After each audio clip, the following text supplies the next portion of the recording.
अगर ये हादसा ना हुआ होता तो शाहरुख खान भी नहीं होते।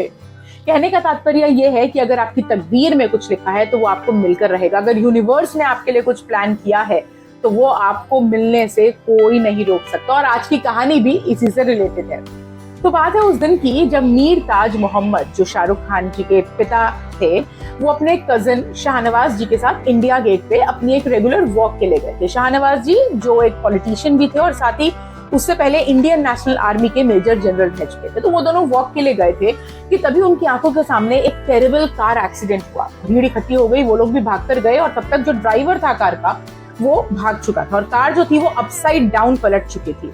उसके अंदर अब एक पैसेंजर था जिसको बड़ी मुश्किल से, बड़े ध्यान से लेकिन निकाला गया। उनको हॉस्पिटल लेकर भागे मीर ताज मोहम्मद जी और शाहनवाज जी। उनको हॉस्पिटल में एडमिट कराया गया।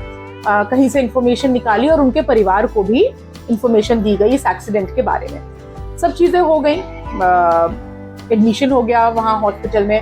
मीर ताज मोहम्मद जी निकलने लगे। उन्होंने एज अ ह्यूमन बीइंग अपना एक कर्तव्य निभा दिया था कि अगर एक रोड पे एक्सीडेंट हो गया तो उनको लेकर उन्होंने हॉस्पिटल में लेकर चले गए थे, एडमिट करा दिया था।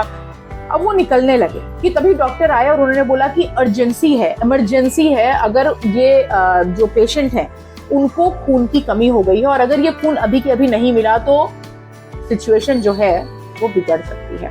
अब खून कहाँ से लाया जाए? उस ब्लड ग्रुप का खून जो था वो उस समय रेडिली अवेलेबल नहीं था। टेस्ट किया गया तो मीर ताज मोहम्मद जी का जो खून था, ब्लड ग्रुप था, वो उस पेशेंट के ब्लड ग्रुप से मैच कर गया। एक बार फिर उन्होंने अपना कर्तव्य एज अ ह्यूमन बीइंग निभाया, ब्लड देकर, वो भी काम हो गया। इसी प्रोसेस में उन्हें पता चला कि जो पेशेंट की फैमिली है वो बैंगलोर में है और उनके पिताजी जो है वो चीफ इंजीनियर है।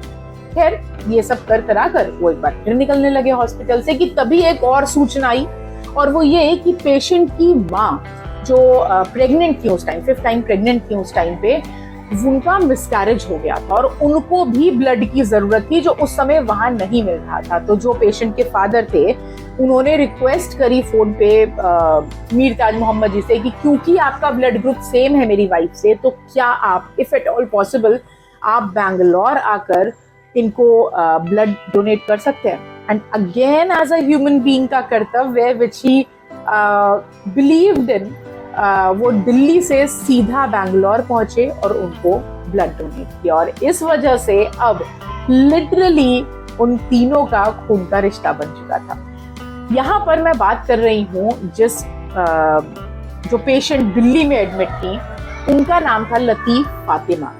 और लतीफ फातिमा जी का इस एक्सीडेंट की वजह से टेम्पररी एमनीजिया हो गया था, जिसमें वो पिछले 6 महीने की अपनी मेमोरी को खो चुके थे। फातिमा जी दिल्ली में कॉलेज में पढ़ने आई थी, वो ऑक्सफोर्ड से भी पढ़ चुकी थी। और फातिमा जी के फादर ने अब जो मीर थे उनसे रिक्वेस्ट करी कि क्या आप, क्योंकि फैमिली वहां नहीं आ सकती थी, उनकी माँ की तबीयत भी ठीक नहीं थी, तो क्या मीर जी उनका थोड़ा ध्यान रख सकते हैं। उन्होंने हामी भर दी और इस प्रोसेस में वो उनके कॉलेज जाने लगे, उनसे मिलने लगे और दोनों की दोस्ती हो गई। इसी प्रोसेस में उनको पता चला कि जिस तरह से मीर जी एक इंडिपेंडेंस एक्टिविस्ट थे, उसी तरह से फातिमा जी को भी सोशल वर्क बहुत पसंद था। वो बच्चों के लिए बहुत काम किया करती थी। तो खैर इसी प्रोसेस में धीरे धीरे कहीं ना कहीं दोनों के मन में एक दूसरे के लिए भावनाएं उत्पन्न हो गई, जिसे कहना चाहिए कि फीलिंग्स वर बॉर्न। अच्छा, इस समय तक फातिमा जो थी वो already Indian cricketer Abbas Ali Baig से एंगेज थी, इसीलिए ना ही तो उन्होंने अपने परिवार में कुछ बताया और ना ही मीर जी ने कुछ बताया। खैर लेकिन एक जना था जो ये सब कुछ देख रहा था और वो थे मीर जी के कजिन शाहनवाज जी। तो एक बार फातिमा जी की पूरी फैमिली दिल्ली विजिट कर रही थी, तो अब क्योंकि दोस्ती हो चुकी थी तो मीर जी भी और शाहनवाज जी भी सब पूरी फैमिली से मिलने के लिए गए।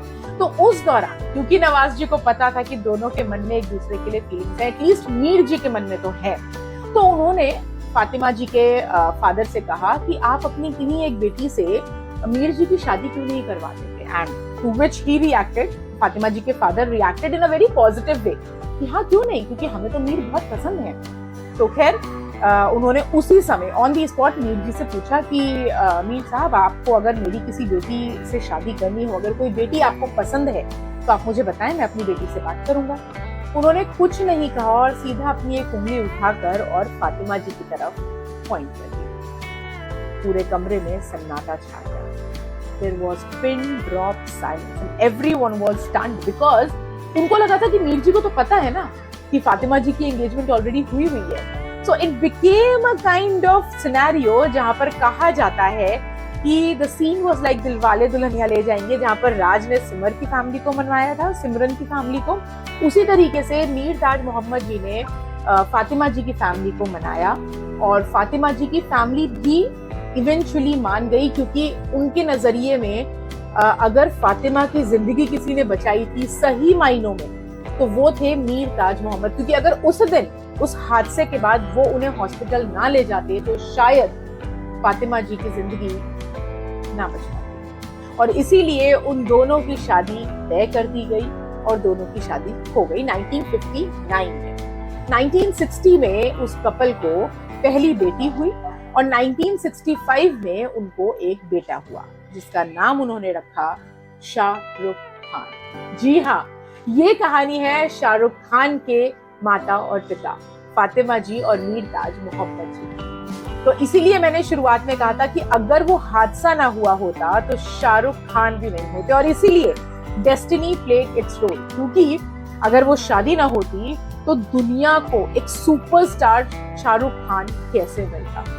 तो दोस्तों, क्या आपको ये कहानी पता थी और ये कहानी आपको लगी कैसी, मुझे कमेंट्स में जरूर बताइएगा। और अगर आप अभी तक हमारे साथ इस एपिसोड में बने हुए हैं तो पहले तो बहुत बहुत बहुत सारा थैंक यू, और उसके बाद हमें सब्सक्राइब जरूर कर दीजिएगा। काबिल लगे तो लाइक और शेयर भी कर दीजिएगा, और हाँ, कमेंट करना प्लीज मत भूलिएगा, क्योंकि आपका एक एक लाइक, एक एक कमेंट और एक एक सब्सक्रिप्शन मेरे को बहुत मोटिवेट करता है। And I hope you like the episode, and on this note, till the next time we meet again, bye bye for now.